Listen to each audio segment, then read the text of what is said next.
Everyone, welcome আমার channel. দেখো আজকের এই ক্লাসে আমরা আরেকটা এক্সপ্রেশন নিয়ে কথা বলবো। দেখো আজকের এই একটা এক্সপ্রেশনে আমরা অনেক বাক্য তৈরি করতে পারবো, জাস্ট একটা এক্সপ্রেশন, অর্থাৎ কি একটা স্ট্রাকচারে একটা স্ট্রাকচারে আমরা অনেক বাক্য তৈরি করতে পারবো। আমরা দেখো কোথায় কোথায় আমরা বলে থাকি যে সে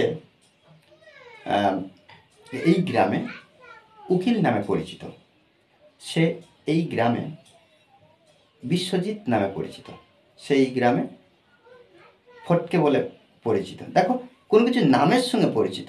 দেখো এখানে বাক্যগুলো যেগুলো আছে, আমার বাবা গ্রামে একজন উকিল নামে পরিচিত, এই যে কোনো কিছু নামে পরিচিত, এই বাক্যগুলো কিন্তু আমরা অনবরত বলি বাংলাতে, কিন্তু আমাদের কী করতে হবে না, ইংলিশে বলা প্র্যাকটিস করতে হবে। দেখো এর জন্য আজকের একটা যে সেন্টেন্সটা আমরা ব্যবহার করবো সেটা উপরে একটু লিখবো। ঠিক, প্রথমে কি করতে হবে, সাবজেক্ট ব্যবহার করতে হবে, সাবজেক্ট।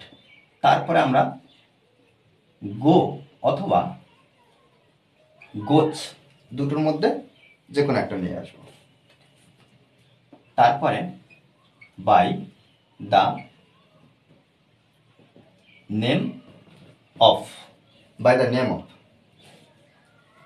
তারপরে কি করব, প্লাস নেম। আচ্ছা, এই যে নেমটা কি, এই নেমটা হলো যে নামে পরিচিত হবে। এখানে আমার দেখতে হচ্ছে বিশ্বজিৎ নামে,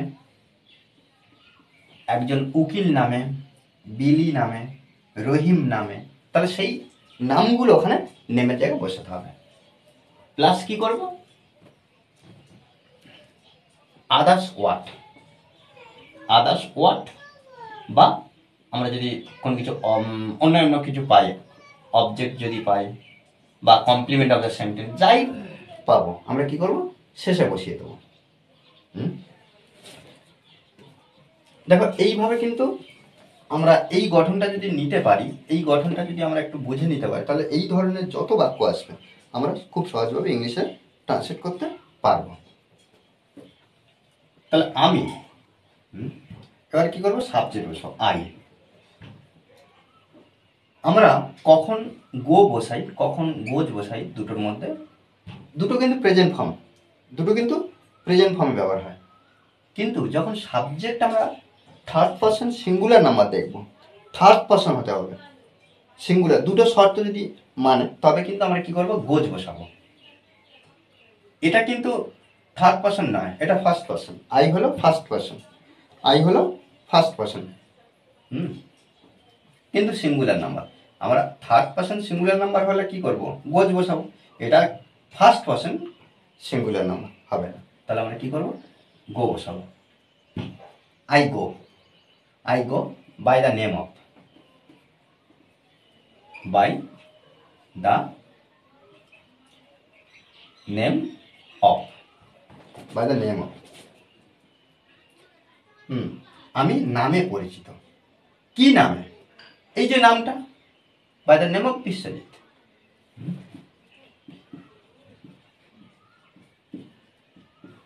ওকে, এইভাবে কিন্তু আমরা সুন্দরভাবে ট্রান্সলেট করে প্র্যাকটিস করব। প্রত্যেকবারে এই একইভাবে আমরা করব। আমার বাবা গ্রামে একজন উকিল নামে পরিচিত, তাহলে দেখো এটাও খুব সহজভাবে আমরা করব। এখানে সাবজেক্ট কোনটা, আমার বাবা,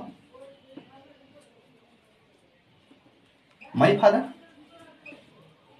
মাই ফাদার। গো বসাবো না গো বসাবো, কোনটা বসাবো, গো না গোছ? এখানে মাই ফাদার থার্ড পারসন কিন্তু singular number, third person singular number হলে আমরা কি করবো না, গোজ বসাবো, ভার্বের সঙ্গে এস বাই এস যুক্ত করব। My father goes by the name of, by the name of.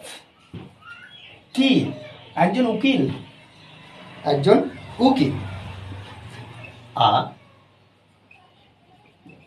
Lawyer, a lawyer, একজন উকিল। কোথায়, কোথায়, কোথায়, গ্রামে, in the village, in the village. Okay, সে এক বিলি নামে পরিচিত। তাহলে এখানে আমরা হি ব্যবহার করব। He goes by the name of,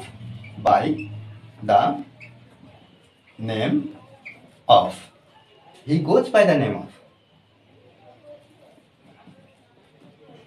Billy. Okay, he goes by the name of Billy. ছেলেটা রহিম নামে পরিচিত। তাহলে কি ছেলেটা দা বয়। আচ্ছা, এখানে দা ব্যবহার করলাম কেন? ছেলেটা নির্দিষ্টভাবে কাকে বোঝানো হচ্ছে? ছেলেটাকে বোঝানো হচ্ছে। দা বয় গোজ। ওকে, তাহলে কি দা বয় গোজ বাই দা নেম অফ, সহজভাবে আমরা রহিম বসাবো। ওকে, দেখো এইভাবে কিন্তু আমরা অনবরত প্র্যাকটিস করব। মনে রাখতে হবে, বারবার একটা কথা আমি প্রত্যেকটা ক্লাসে বলি কি না, প্র্যাকটিস। আমরা যদি অনবরত প্র্যাকটিস করি তাহলে কি হবে না, এই বাক্যগুলো আমরা ইংরেজি বেশি কিছু না জানলেও আমরা যদি এইভাবে যদি প্র্যাকটিস করি তাহলে কোন এক্সপ্রেশনে কীভাবে ইংরেজিতে ট্রান্সলেট করতে হবে এই বিষয়গুলো কিন্তু ধারণা করতে হবে। ধারণা হয়ে যাবে।